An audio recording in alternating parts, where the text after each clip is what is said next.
And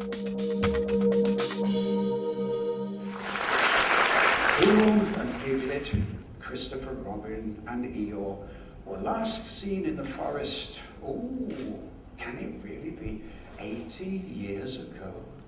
But dreams have a way, a logic of their own, and it's as if the 80 years had passed in a day. Now, in the book, there's a new character. Have you heard about this new character? You know, she's a real English lady. She's got a row of clothes.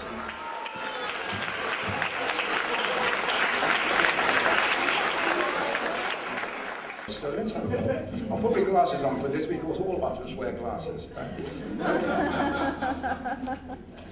Then one day, which some said was the hottest yet, and others said it was the hottest ever, something long and slinky and furry and whiskery came out of what had once been a river, but was now little better than a mud patch. "Hola!" said the silver and slinky thing, sitting up straight as a beech tree and looking around with beady eyes. "What is a self-respecting otter to do when she can't have a bath? And," she added in a haughty voice, "when she has nothing to eat?" Are you talking to me?" asked Rabbit, who was bringing what was left of his washing to what was left of the stream. "And who are you, Long-Ears?" "I'm a rabbit," said Rabbit, startled and rather offended. "And who are you?" "I'm asking the questions, Bunny Rabbit. Unless you are cleverer than I, which I don't suppose you are, looking as if you've just been dragged out of a conjurer's hat." Rabbit was so worried at being spoken to like this that he didn't know which way to look. When the slinky thing saw this, she grunted a few times, which was as close as she would ever come to a chuckle. "Well, Bunny, if you must know, my name is Lottie, but you haven't answered my questions." "What were they again?" "I can't remember," said Lottie.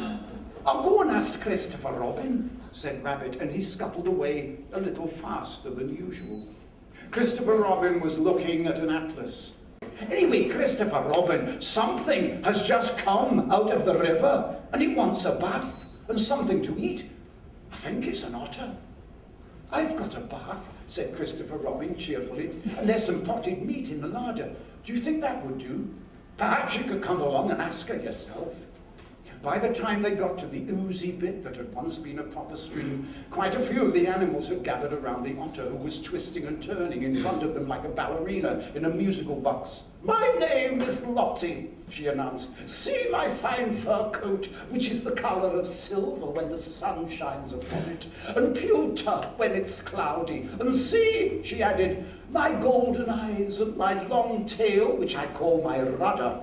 It has been much admired for its length and flexibility. And beware," she concluded, "my red tongue and my white teeth, which are sharp enough, I can promise you, when they need to be."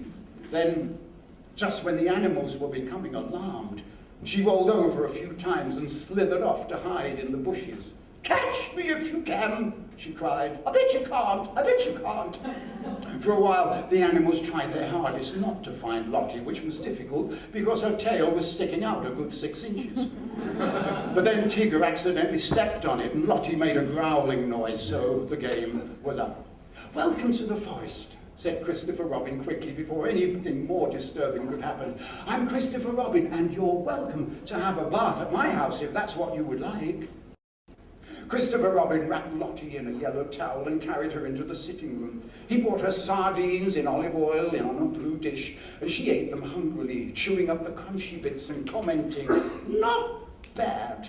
And now," she said, "I shall play you a tune on my mouth organ."